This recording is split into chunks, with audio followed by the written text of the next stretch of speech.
What's up, guys? Welcome back to Newswave. So 2023 has been a pretty good year so far for remakes and remasters, with Resident Evil 4, Dead Space, and even all of the old school Final Fantasy games making the jump to consoles. But now there is one remaster that appears to be getting teased not only by some listings that were found, but also by the series creator, and we'll go over that here today. Also, we are going to be talking about The Legend of Zelda Tears of the Kingdom, and a big-time discovery that was made that you may want to take advantage of before it gets patched out. And we'll also be talking about Ubisoft as they shed some light on the upcoming year with one big-time title that appears to be a mystery right now. Guys, if you enjoy these videos, make sure you hit that like button, helps that a ton. And if new here to the Spawnwave channel, make sure you subscribe down below. And we're going to start today with Xbox Game Pass games for the second half of May, and we can head over here. This posted up over on their news.xbox.com website.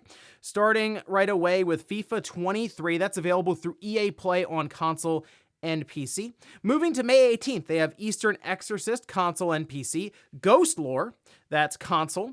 Moving to May 23rd, we have Planet of Lana, console and PC. Moving to May 25th, we have Cassette Beast, that's on console. Massive Chalice, cloud and console. Railway Empire 2, cloud, console, and PC. And then moving up to May 30th, we have Chicory, A Colorful Tale. Now, that is actually a really good creative indie title that I would recommend people check out. But the one that I'm curious about, because people were mentioning this on the podcast and stuff through comments, is Cassette Beast. Kind of like an open world RPG that does play into kind of the Pokemon setup. So I am interested, and it's in Game Pass, so yeah, I can just kind of download it, try it out for a bit, and see if it's something I would enjoy, because if not, I can just kind of move on from there. So nothing massive, I guess, to close out May, but remember, we are going into June when Xbox will have their big games showcase, and I have a feeling they'll probably have a couple of Game Pass drops ready to go then. Also, we did get the cover reveal for Game Informer in this upcoming issue, and no real surprise, it's Final Fantasy 16, but the thing that's really cool is the cover itself, which you can see here. This is some fantastic artwork. The full wraparound image from the front with the Game Informer logo, of course, and Clive, to the back there at the Phoenix and stuff. That is a really, really cool cover, and I'm sure there's plenty of Final Fantasy fanatics out there that would love to get their hands on this, so they will have a digital copy that, of course, just goes out to emails, and then these will start showing up physically, so you can pick those up too. And it's getting really exciting right now with Final Fantasy 16 around the corner. I mean, we're a month away. So we're going from, Tears of the Kingdom directly into Final Fantasy 16, but before that, we still have Street Fighter, and we have Diablo 4. There's just a lot of stuff happening right now, and 2023 just keeps on going with game releases, and we still have, supposedly, a PlayStation showcase, and we have an Xbox showcase, so it seems like things will keep happening here with more and more reveals, and games to look forward to in the near term. But yes, absolutely, Final Fantasy 16, I might have to pick up an issue of Game Informer just for this artwork, because it does look that good. Oh, and last year we did have Stray release kind of over the summer, and I thought it was a unique title where, of course, it's more of an adventure game that you play as a cat, and what was a very interesting world. I'll at least give it that. It wasn't very long, but it was enjoyable for what it was, and it appears it will be heading to Xbox here pretty soon, kind of lining up, I would figure, with that 1-year timed exclusivity window, as it did appear on the ESRB website and then got pulled back down, but many websites managed to capture, like you can see here, this by Pure Xbox, saying it looks like PlayStation exclusive Stray is coming to Xbox soon. Typically, when these ESRB ratings appear, the announcement's not too far off, and in fact, it might even line up with their showcase here in June. I don't know if they'll shadow drop it there directly into Game Pass. I would assume, by the way, this is going to go into Game Pass. Remember, it went into PlayStation Plus day one, so they seem open to the subscription service model there. So right now it's listed for Xbox One and Xbox Series X and S, so maybe look towards that showcase in June to get more information and a formal announcement. And guys, with some of the quick news out of the way, let's get into the bigger stuff. Let's start right away with a remaster that's been teased online, and even some job listings at the studio is kind of lining up with this, and I didn't really expect it to happen. I kind of thought this title would have been left behind, but Mortal Kombat 2011, or Mortal Kombat 9 as most people like to call it, was an awesome game on the Xbox 360, the PS3, and the Vita, which I played it a lot on the Vita, and I thought it was pretty cool just to kind of have that Mortal Kombat experience on the go. And it was a full reboot, essentially, right? It followed the entire storyline of Mortal Kombat 1, 2, 3, and kind of some twists thrown in there with some pretty awesome cutscenes, actually. But take a look at this. This was posted up over on YouTube from DocTray81, noticing that NetherRealm Studios, or WB Games, software engineer for gameplay, has a listing that mentions some of the job prerequisites or requirements would be PS3 and Xbox 360 development tool experience. And it kind of seems like that would point towards maybe a game that they're working to remaster for current platforms from that era. And I guess they could do, Mortal Kombat versus DC, but I feel like with the licensing and stuff there, maybe it'd just be easier for them to go right for Mortal Kombat 2011. And the other part of this is the other day, you can see here that May 16th, we have Ed Boon, who just in the middle of the night said, what happened to all the 9s? Windows 9, iPhone 9, Mortal Kombat 9. So could also be hinting towards the idea of the new Mortal Kombat that we're expecting to be revealed at any time now. Maybe being a full reboot, as has been mentioned, as just Mortal Kombat 1 or Mortal Kombat. But the idea of bringing Mortal Kombat 9 up to current platforms would be awesome. You can technically play it, and this is something that people get kind of mixed up on. Mortal Kombat 9 on the Xbox 360 does work on the Xbox Series S or the Xbox Series X, I should say, and the Xbox One, as long as you have the disc that you can put into the system. Digitally, it's not available, and I have to imagine there's some sort of licensing or rights issue. Freddy Krueger was a DLC character, and maybe that's something there. It could also be with likenesses, voicing. There's a lot of stuff that could really be playing into this. As Ed Boon himself mentioned at one point, it's more complicated than you would think for Mortal Kombat 9 to come up to current platforms, but a remaster for basically a re-release would probably get the job done, because then, yes, they would be able to sell it all over again rather than make it backwards compatible, and people who already owned it in their library from the 360 days would basically just re-download it. It would also give them the opportunity to release it on Switch, and again, I enjoyed my time with it on the Vita, even though you look at that image kind of blown up on a TV, not great for it on the Vita, but it was still really cool to have that experience. And that was kind of in a time where I know the PSP sort of started to push things into having console games on the go, but the Vita was definitely a time where you started to feel like, oh wow, these large scale games can find their way onto a portable system like the Vita. And the Switch would be able to handle the 360 PS3 version of Mortal Kombat 9 no problem, and would, I assume, look much better even. So I'm hoping this is a thing. It'd be really cool to have this released, Shaolin Monks released as a remaster, and then Mortal Kombat 2. We can dream, right? Well, hey, you know what? They could have their own showcase, basically, if they wanted to do that. But we're either way, we are looking for some sort of reveal from NetherRealm and WB, probably in the next week or two. Next up, let's talk about the hottest game out there right now, and that's certainly The Legend of Zelda Tears of the Kingdom. Seems like everybody is playing this game, and it makes sense considering the scores and a lot of attention it's gotten, and the fact that the game is just really good. Seriously, there's just always something new right around the corner in this game. It's taking up a lot of my time, but it's very enjoyable.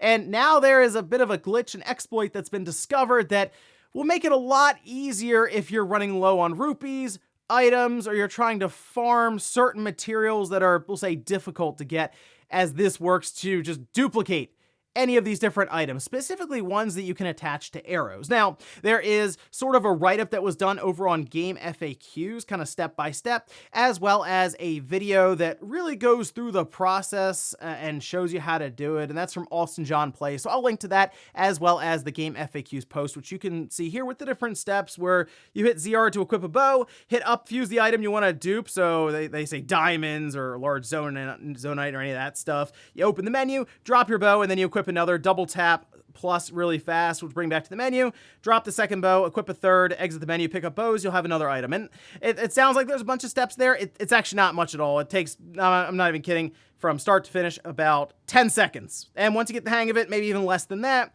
people are just trying to figure out the timing when it comes to pressing plus back to back, whether it's really, really fast or like moderately quick, as some people are able to pull it off even when it's kind of a slow timing. And I'm sure Nintendo will be patching this here anytime now. And because it's a single player game and most people are using this to just accrue a lot of rupees, so you don't have to necessarily try to go through caves and stuff and just whack a bunch of like large pieces of rock to try to get different materials to sell. It just does kind of fast track you a bit there. And I'm sure people are also duplicating some of the more powerful attachments because it's basically limited to what you can attach to an arrow. Now, there were talks around being able to also duplicate weapons. That seems a little more, or a bit more limited, as apparently that's comes down to you finding items that you have not actually identified yet or picked up before, so picking up for the first time, which clearly you will eventually run out of items to do that with. But I just thought I'd bring it to your attention in case you wanted to use it to duplicate items or accrue a bunch of rupees,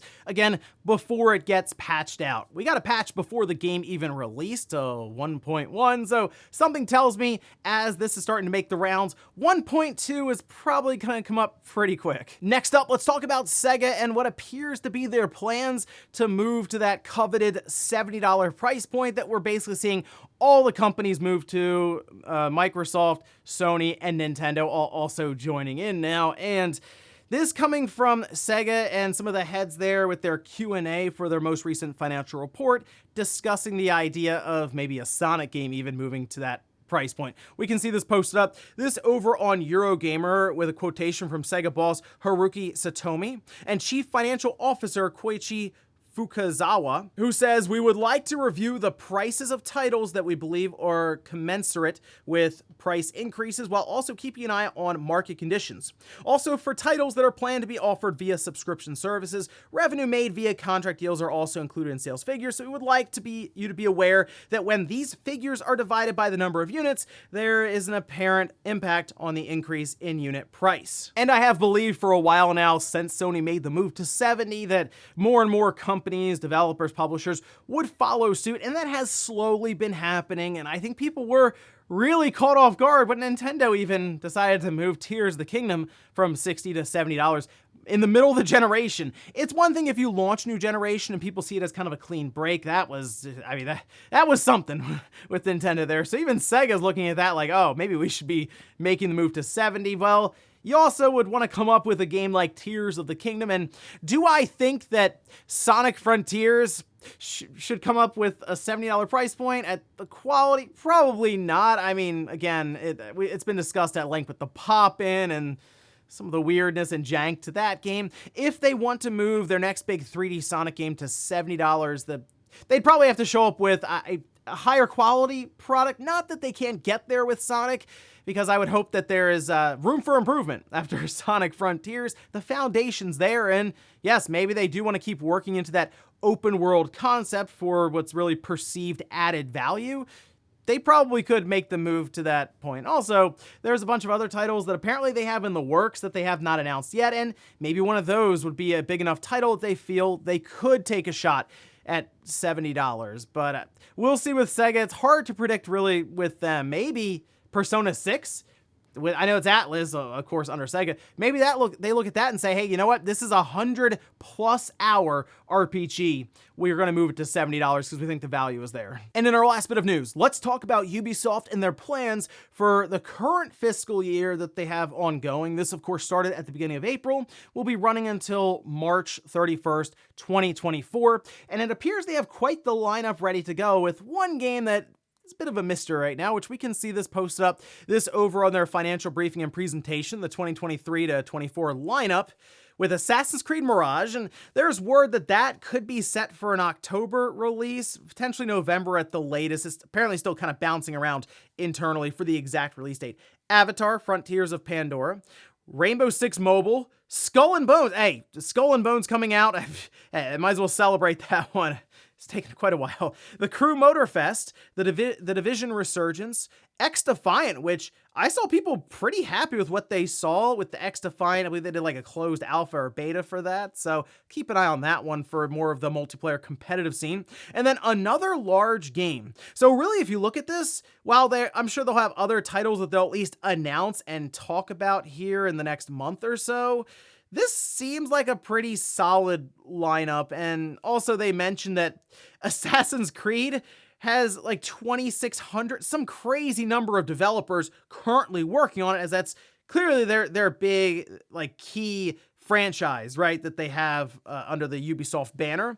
Another large game, though, people are currently speculating is their Star Wars title. We've heard that really development is going really well. The head at the studio working on it at Ubisoft mentioned 2023. Seems like it's going to be a big year for them. So they could actually have this out maybe in the first half of 2024, and that would align with their current fiscal year. And I'm curious what they come up with for a Star Wars game. And that's something that I think has become more and more exciting around the Star Wars franchise in video games, is there are more developers than just EA working on it. So we're going to get different spins and different takes on the Star Wars universe, of course, all under that umbrella from Disney, working to kind of keep the lore at least mostly intact. This could also fall out of the fiscal year, so it's fun to think that we could see another like AAA high quality Star Wars game really in the next 12 months, but we'll see there. But if nothing else, hey, Skull and Bones, could be seeing that sometime this year, so exciting stuff. And before we go to the comment of the day, we're taking a look at the poll that I posted up yesterday, where I asked which of the more recent Mortal Kombat games is your favorite. Yeah, Mortal Kombat vs. DC Universe, all the way down there at 10%. I thought it was an interesting game to have the different DC characters. I guess because it was teen rated, it didn't really feel as much like Mortal Kombat. Mortal Kombat 2011, though, even though that game is, wow, it's 12 years old. That's incredible. Even though it's 12 years old, 22%, not bad. I figured Mortal Kombat 11 would probably get the most votes. It's the most recent, it's the newest, and for a lot of people, yeah, it's the most polished and all of this. And I'm curious, again, the direction of Mortal Kombat 12, but I'd also be curious to see what some of the newer generation, who maybe didn't play Mortal Kombat 9, would think with a full-on remaster for it up to current platforms. So exciting stuff here right now for the future of NetherRealm and Mortal Kombat. And we'll finish up with the comment of the day, as you're seeing here. This is from the Konami man, who says, I would like for Zelda to go back and forth between styles, have the main team work on Breath of the Wild or Tears of the Kingdom style games, with another team working on smaller, more traditional Zelda style games to release in between the big open ones. At least that way we won't have to wait long or have long waits between games without doing a bunch of remakes. Yeah, I think when we had the 3DS, there was a place for the isometric kind of top-down traditional Zelda games, and now it's like, can you release that and it be valued at $60 or even $70? That is tough, because then you look over at Tears of the Kingdom and clearly the value is there, as people are getting an absolute kick out of it even at the $70 price point. But I believe Nintendo mentioned they would like to try to have one Zelda game just about every year. So remasters, remakes, that could be a year where they do an Oracle of Ages and Seasons, or maybe a Minish Cap, or hey, Phantom Hourglass, maybe they figure out how to adapt that to one screen, and then they do something like an Age of Calamity of the Warrior style game, the big 3D game, then maybe a traditional 3D Zelda game. A lot of avenues they could take here, because right now, The Legend of Zelda is more popular than ever. And who knows, maybe they also followed up with a movie or a TV streaming series. So yeah, the Zelda franchise is in a great place right now, and I just hope Nintendo continues to develop and deliver games like Tears of the Kingdom going forward. And ladies and gentlemen, that's going to do it here for Newswave. If you enjoyed this video, guys, hit that like button. If not, hit the dislike. Leave comments down below about everything we talked about here today. Where's the possibility that Mortal Kombat 9 could see a remaster, or even just a port, really, to current platforms? Would you be excited for that announcement? And then also, what about The Legend of Zelda Tears of the Kingdom and this duplication glitch? Have you been using in the game to really raise a bunch of rubies and get rich? Thanks, guys, for watching, and I'll see you next time.